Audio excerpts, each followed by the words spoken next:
Hi, it's Katie. You may know me as Coach Katie, you may know me from Katie's Corner, but I am Katie. And I wanted to take a few minutes, probably more than a few minutes knowing me, and talk about a surgery that I had, a major surgery I had last October.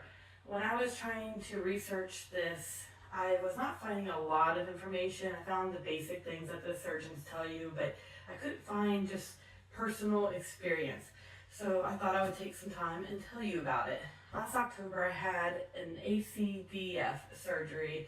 ACDF C6-7 is what it was referred to. It's a fusion type of surgery. It replaces a disc in your neck on the C6, C7 disc area, which is kind of in the lower part of the neck. It presented itself as a herniated disc a couple years ago, I guess a little over 2 years ago now. And I went to the emergency room originally for it because I had so much pain in this arm area all the way down into my fingers. I had no idea what was going on. I didn't do anything that I'm aware of that caused it. Initially, it presented as a sore neck, kind of like you slept wrong. That week, I still did my normal activities, played softball. It just kept getting a little bit worse and worse, and then it sort of went away a little bit. And then I woke up on Christmas morning in the most excruciating pain I had ever experienced. And so we went to the emergency room to figure out what was going on. Found out that it wasn't anything broken or fractured with an x-ray. I ended up going back to an ER a few days later because the pain was just horrible. The only thing I could do was keep my arm up like this to relieve some of the pain or lay flat on my back. Otherwise, this is excruciating pain, debilitating really. And so they admitted me to the hospital after that. I finally convinced them to do an MRI. They did not want to do an MRI because I was not in an accident or any reason why they thought something that serious would be going on. Finally got the MRI done, which was kind of funny. They came in and said, "Oh, thank goodness, we're so thorough. Good thing we did that MRI because you have, a really large herniated disc, C6, C7, and the surgeon will be in a little while to talk about having surgery tomorrow," which set me into a slight panic. Even with the morphine, I remember being very, very worried and did not want to jump to surgery as my first response. I wanted to learn more about what was going on, and so I stayed in the hospital for a couple days on the good medicines. And then when I got out, I started researching what to do to try to alleviate this pain because it was nothing like I had ever experienced before. The nerve pain was just phenomenal.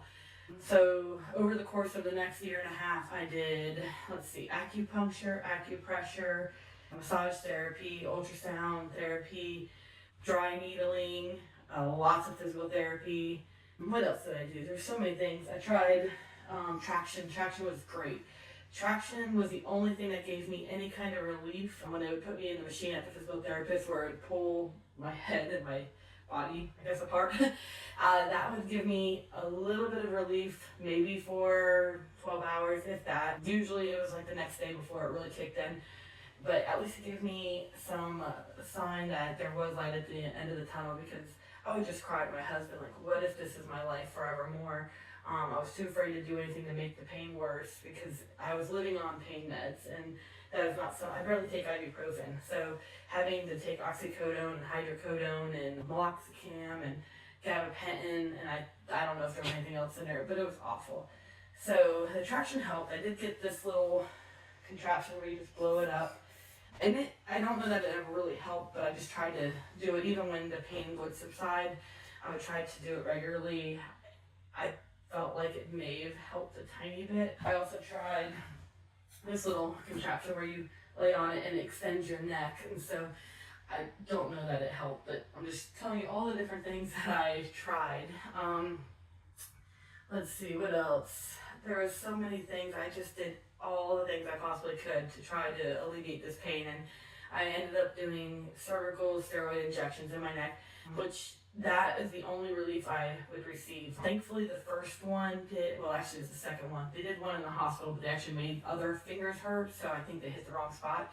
So I learned later on from my other doctors, try not to get that kind of a thing done in the hospital if possible. They don't have the tools that they need to really get to exactly the right spot. So find a doctor, a pain management doctor, something like that to help outside of the hospital if possible. So I ended up having this first one, and that one lasted about 9 months of relatively pain-free. I stayed on meloxicam and a gabapentin for probably about 4 months of that, and then finally weaned myself off. And it was great. It was glorious not having that pain. Every now and again I would trigger something to make it a little bit worse, but then it would go away again, thankfully. The second steroid injection I had, it lasted maybe 7 months, I think. And at that point we had another MRI, and so they went and saw that it was actually making some other things worse, that it was not getting better at all. So I was referred to the surgeon, and he said immediately, you need to have surgery. If you wait much longer, it's very possible that could end up with nerve damage where it would not heal itself or feel better. So 2 weeks later I had surgery, and here we are. So you can see my scar here. They go in through the front, and they go in, they pull out the disc, and then they put in a fake disc, which was a tiny titanium little disc, and then they put what they call a cage, which goes above and below your vertebrae in the back. The reason they don't go through the back for the surgery is because you have a lot more muscle here, and so this way they're only having to move your esophagus and your vocal cords over versus all of the muscle, and it would be a much harder recovery if they go through the back. So that was something I did learn. I guess it makes sense now that I think about it. And so that was a concern about my esophagus and vocal cords being moved. We talked about that with the surgeon, and some side effects that could happen is you could end up with a very hoarse voice, which thankfully was not my thing. Sometimes it goes away for people, sometimes it doesn't. But again, I didn't have that, and honestly, if that was the worst that would happen, I was okay with it. You do have a very sore throat after the surgery from all the tubes. So one of the things I recommend is getting, I believe it's called Sucrets, S-C-U-C-R-E-T, and I'll put a link in this video. Those are great. They like numb your throat. So those were a lifesaver for me. Probably about 4 days, 5 days after the surgery, I used them throughout the day. Thankfully, my husband had gotten them the day of my surgery, so cause I didn't know what to expect. They did tell me my throat would be sore, but it was very sore, very raw. I imagine any surgery that you ever have the tubes on your neck, it's probably very similar. I guess before you jump into, I also told him of things I'd like to do in the future. So that was an important conversation to make sure, what it would look like. Would I be able to go back to my usual activities that I did a couple of years ago before I stopped with the pain?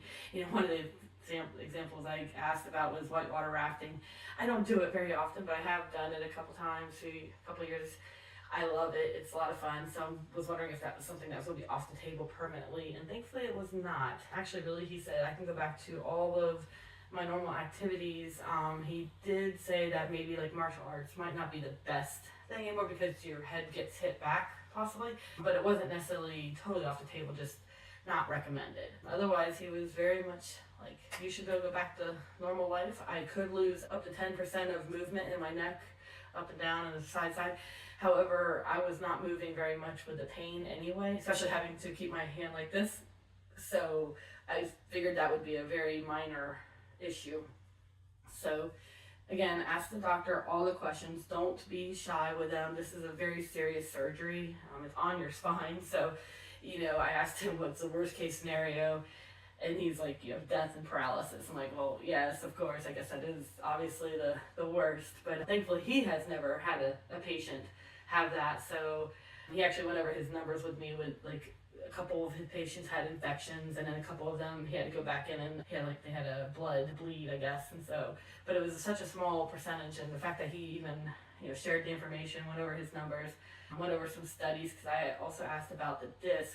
I've always heard that when you have a fake disc implanted, that a lot of times you can wear out the other disc above and below it. And he said that they've done some studies, and really they can't tell whether or not him doing the studies, but whoever does studies, that they can't tell if it's just a natural progression of the other vertebrae wearing out versus the disc causing it. So, because it was such a long time frame before anything happened, and the fact that they started doing these differently, where now it's like, my brain, it's like take a puzzle piece out, put a puzzle piece in, where before they used to hammer the piece into the neck, so it was based on compression, and that would wear the other disc out. So I thought that was, again, just a good conversation. I think that's something you should talk to your surgeon about, all your concerns, let them know what life looks like for you, who you'll be having to help you, because trust me, you need as much help as you possibly can if you have somebody that can stay with you. I'm very, very blessed where I have an amazing husband who's a great caretaker in general, and then he's amazing whenever I've had different surgeries or problems over the years. He just really takes care of me. So I was fortunate, and if you can have somebody like that, definitely do, again, for the first few days, if nothing else. So when you leave, at least my surgeon, before I even went in for surgery, they gave me my neck brace, showed me how to use it, because you're going to have to wear the neck brace for 2 weeks. It's a hard neck brace. I imagine it's pretty standard. And then they also gave me a soft neck brace to use for sleeping, if that's what I chose to switch to. I did both. I use hard and soft sometimes because you don't move that much while you're sleeping. So it's uncomfortable no matter what you do. And that's for 2 weeks, at least for mine, surgery, 2 weeks. And it was in the shower, not in the shower, everywhere. So the hard brace all the time except for sleeping. And then, so the shower is a fun time. So you have your dressing on your neck. You have to change that every 2 days. So that's what I started doing with my shower routine. Is I wasn't really doing much. I wasn't going out and about. So it wasn't like I was getting germy. So I would do my shower every 2 days with my dressing change. And you cannot get this wet. So we'd have to wrap my neck in a saran wrap. That's what we used. And then you put the hard neck brace over that, and that can get wet. That's okay if it gets wet. They give you a set of pads to change out that Velcro in. So that was no big deal. My husband would wrap me up and then stick the neck braces back on. And then I would get in the shower, do my normal stuff. It's still a little tricky because at least I was very nervous about moving a lot. And then whenever you get out, you just take the wet neck the pads, put them, I would go ahead and wash them really good, but put the other pads in, put the neck brace back on, and obviously take the saran wrap off. It was no big deal. It's just a little bit tedious because it's just extra work, which is why I didn't shower every single day. And then let's see what else. Like I said, I talked about the sore throat. That was a big thing the first couple days. So make sure you have food like mashed potatoes, soup, broth. I had a lot of ice cream, applesauce. I did have a lot of apple juice as well, and the apple juice and applesauce were part of my regimen because of the pain meds. If you've ever been on pain meds, you know that they can also cause constipation. So having stool softeners are very important. They should tell you that from the hospital, but having the apple juice and anything like that kind of helps too is nice. You will not be able to lift anything for a month that's 10 pounds. So think of a jug of milk. You cannot lift anything that heavy for a month. You also should not be doing anything over your head. So any reaching, that kind of stuff, don't do it. Have somebody there to help you if possible. I was at church worshiping, non-denominational, so hands in the air, and I forgot the first Sunday after my surgery, and just out of habit, I don't know how that's the right word, but anyway, I was worshiping because I was very grateful to have survived my surgery, feel better, because one important point is I woke up from my surgery pain-free in my arm, gone, no pain.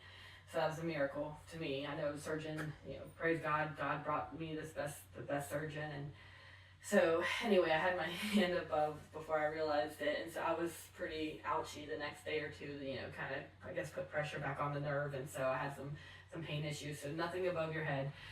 Oh, real quick, before surgery, you should not take any NSAIDs. So ibuprofen, that's off the table. Your surgeon should go over this information with you. Tylenol should be okay. Of course, everybody's medical needs are different, but be aware that there are some other supplements and medication that you should not take pre-surgery.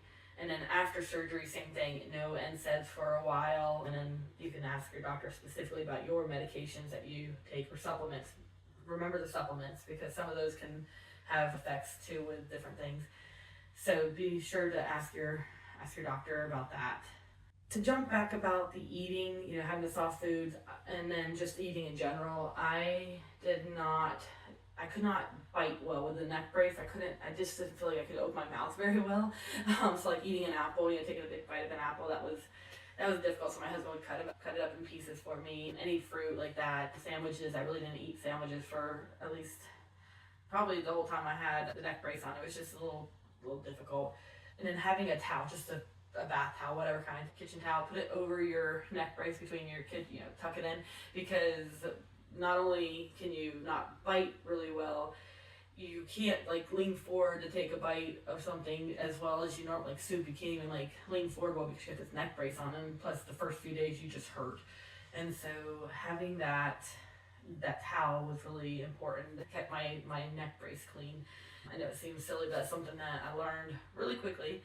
I think my husband suggested it because, again, he's amazing and he's such a thinker. Getting out of bed was a little bit challenging for me, as it's crazy how much you use your neck to like sit up, from a laying position. So initially my husband was pulling me up, and that was, I know, very straining on him. So I ended up one night I couldn't wake him up because he said wake him up anytime I needed to get up, and I did not sleep well, so sometimes I'd have to get up, go to the bathroom, or just get up. And one night I couldn't wake him up, and I didn't really want to anyway, and so I went online and Googled, and I found where you can roll out of bed. So basically because your neck is in this brace, you can't really just lift your head. And so if you roll to your side and then, push up like that, and then you kind of push yourself into a sitting position, and I'll try to find the video that I watched.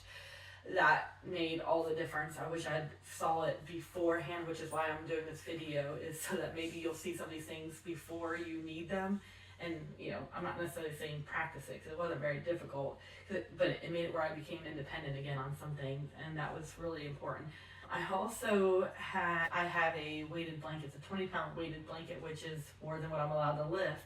So my husband would have to tuck me in every night, and I think after the first week, I finally just pushed that blanket away because it was just too much effort trying to keep it on me, and because it would fall to the floor, and then I'd be without my blankets, and I sleep a lot of blankets, and so I'd have my little sheet, and I didn't want to wake up my husband just to pull my blankets off the floor. And if you have a weighted blanket, I recommend not using it. It just is a lot of extra effort while you're already sore and tired.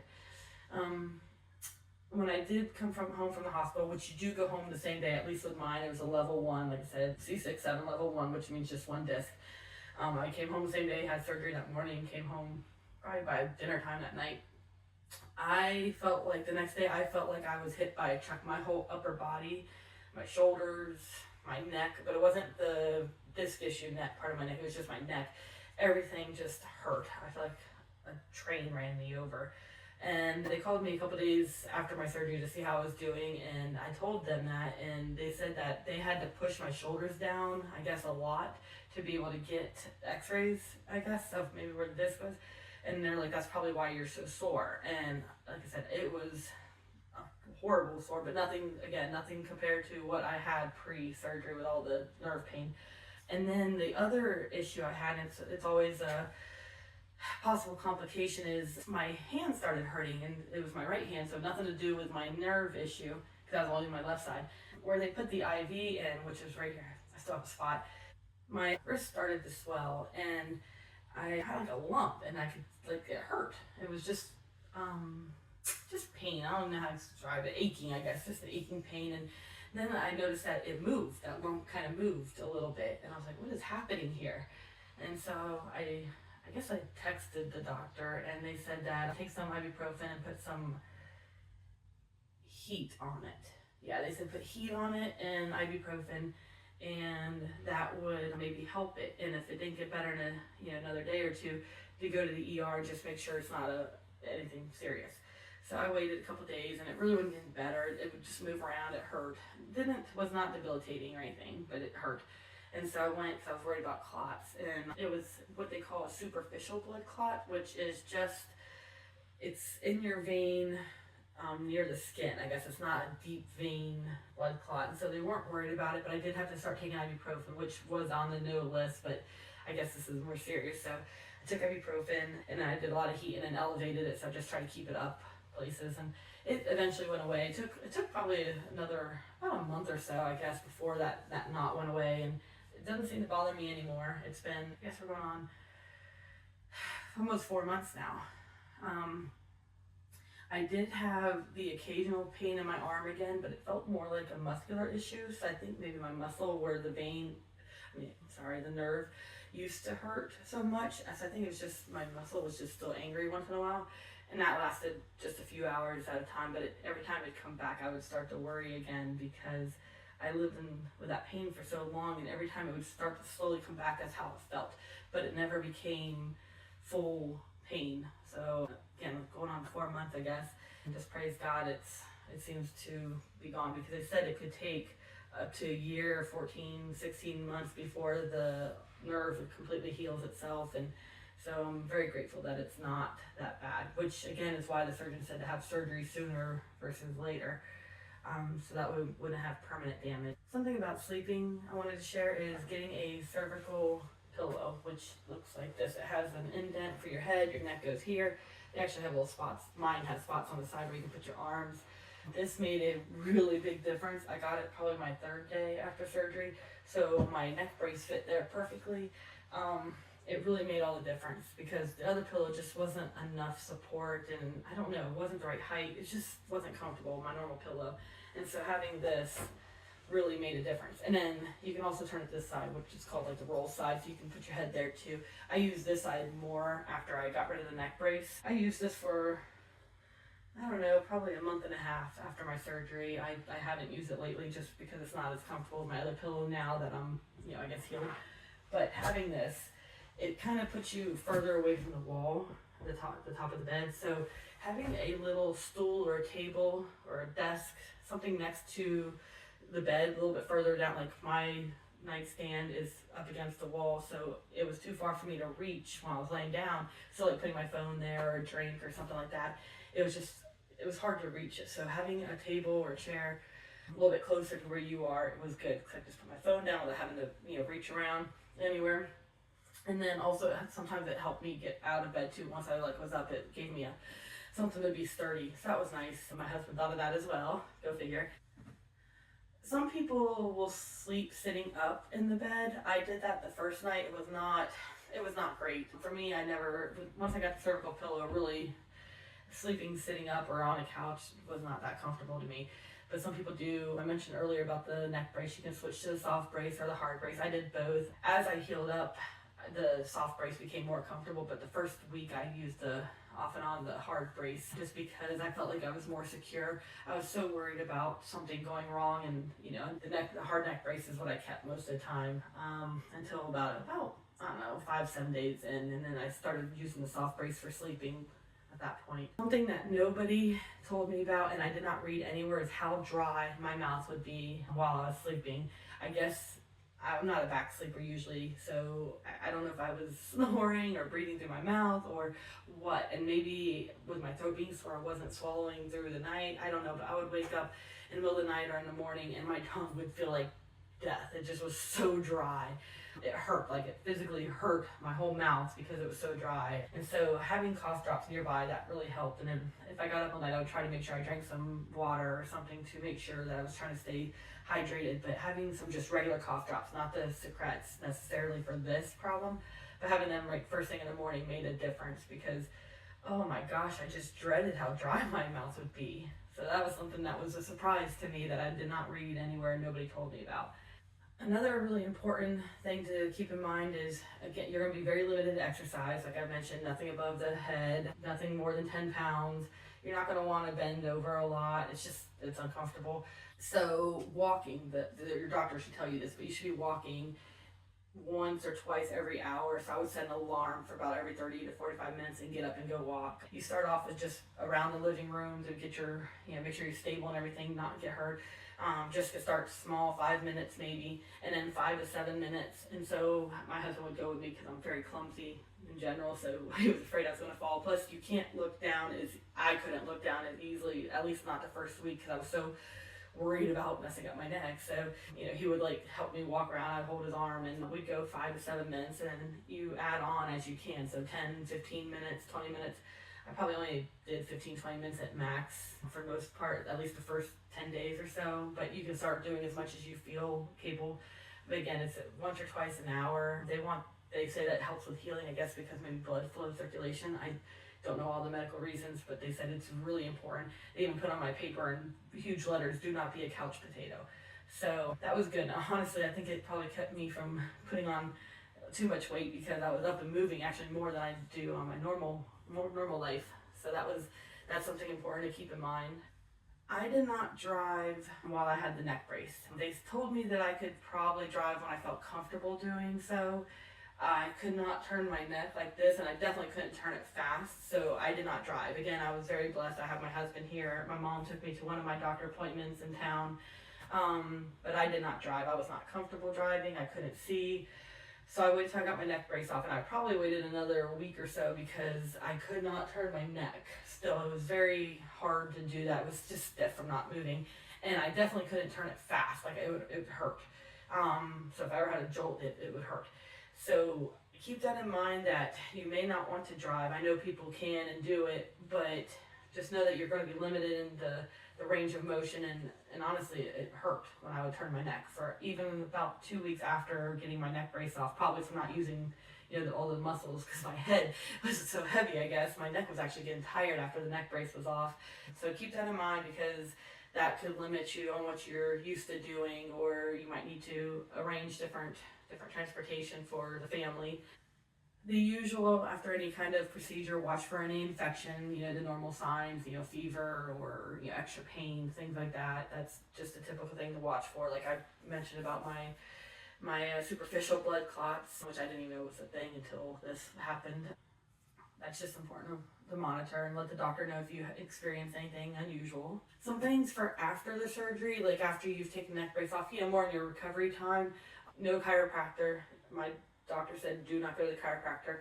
They told me not to go to a massage therapist until I was released, probably just, I guess, for precaution. So I waited, I think 3 months. I had a credit still from my my massage therapist before my surgery. So I finally went, I guess, about 3 months after, and that was good. I still made sure she knew what was going on, so she was still, was gentle in the areas that she needed to be. She had been working on me, trying to help me with my pain pre-surgery, so we were very familiar with all my issues, but that was great to go back finally and get that. So after the surgery, you're going to have a follow-up appointment 7 to 10 days afterward. So they did call me a couple days afterwards, so I never felt like I was alone. Like they just sent me off and they gave me great instructions on what to do. And then I went for my follow-up, which they, at that point, took out my staples, I believe it was. Yeah, because I had staples. I had quite a few staples. My incision was bigger than I expected it to be. I don't know what I really thought, but I thought it'd be smaller. But anyway, they put staples in. It was not stitches. And staples, I was kind of concerned it was going to hurt. I'm kind of a wuss. I have a high pain tolerance, but at the same time, I'm very much a wuss. It was not bad getting them taken out. I'll just put some pictures in here of my different times of my incision too. It never really looked horrible. I'm sure some people still don't like it, but it never looked terrible to me. It wasn't gruesome or anything. But after that, that appointment, I had a 6-week appointment, and which actually ended up being much longer because everybody was on vacation for Christmas, and so they pushed it into mid-January. And at that point, they had me do x-rays before coming in. They wanted to see the placement, make sure everything healed properly. And then they put me on, I guess it's called PRN, come as needed. I don't remember what the Latin is for that. But basically, I just go in whenever if I had an issue. And so I was very grateful that they were happy with how everything is. I completely released to do whatever I want to do. Probably not a roller coaster, no martial arts. But I asked about donating blood or plasma, and they said I could do that again, no concerns. They said that should be fine, nothing. They have never heard of anything having any kind of complications from that, but I had waited just to make sure. Dental work. I had to go to the dentist shortly after, just for my usual cleaning. One thing you have to do after this surgery is take antibiotics pre-dental work, any dental work for a year. Apparently you can get infection into the bloodstream when they do dental work, so you have to call your dentist. It was no big deal. They told me if my dental person did not know what to do or what I was talking about to call them. But my office manager at the dental office knew exactly, called in my prescription to my normal pharmacy, and I had to just take a handful of antibiotics the morning of I think it was like an hour before my dental work. And I have to do that again in 6 months after that. So not a big deal, but just keep that in mind. That is something that you will have to do. I did not take off much time from work. I work at an office job, so I'm on my laptop a lot. I can work remotely, thankfully, sometimes. And so I took off the day of the surgery, obviously. I took off that was a Tuesday. I took off Wednesday, and I worked a couple hours on Thursday and Friday. And then Monday I went back full time, full hours. I still was taking my walks. Make sure you take your walks. But I went back for the entire day, and that was probably too much. I probably should have taken. Looking back, I should have taken a lot more time off. But I should have took off some time, or at least did half days for another few days, just because I hurt. Like it kind of, between raising my hand at church and doing typing and everything, I think it just put my body into, I don't know, it just hurt. So I was having to take a little bit more breaks I noticed after the first couple of days, I said, okay, let me see if I take breaks, will that help from just, steady typing all day? And because I did slow down on my walking because I was back to work and, distracted. And once I started adding longer breaks into my typing, anyway, it definitely resolved that issue of hurting so much while working, or at the end of the day being so tired, my body. So keep that in mind. If you can take off time, try to do that. Just veg out for a little while. It's a pretty major surgery, which I kept forgetting because I was in and out the same day, but it's a major surgery. If I could say anything that was probably the most important, was having somebody help me. I know people do this type of stuff without support around them, but if you have anybody that can come and stay with you, or you can go stay with somebody, really consider that. Have them help you. Don't try to do too much. Don't try to lift anything if you can help it. Follow the doctor's orders as best as you possibly can. That's going to help you with healing. It's still a long, I think 14 to 16 months, maybe 18-month surgery recovery time, as far as what they say from start to finish is what it could take to completely heal everything, infuse. So try to do the best you can by not jeopardizing what you had done by doing too much too soon. I did go on a cruise for Christmas, so I had surgery at the end of October. We went the week of Christmas. I was able to do everything. I went snorkeling. That was great, but it did not affect me. I almost fell on the cruise ship doing, what do they call those lines? The tango lines? I don't know what they're called. But anyway, the Congo line. I almost fell over a chair, and I'm like, oh my goodness. But I was able to catch myself, which my personal trainer later said the fact that I caught myself and just kept going was a really good sign that my brain was already accepting, I guess, my body, my new body, my titanium pieces. And so that was nice to be able to recover like that. I've been afraid to walk so much. I hope this video helps you maybe answer some questions, or maybe raise some questions for you to ask your doctor, because it's really important, and they're the ones who are going to know best for your particular case. Like, this is not medical advice. It's just trying to let you know from my point of view what to expect if you have something similar done, and just some things to think about that I did not know pre-surgery that definitely did help me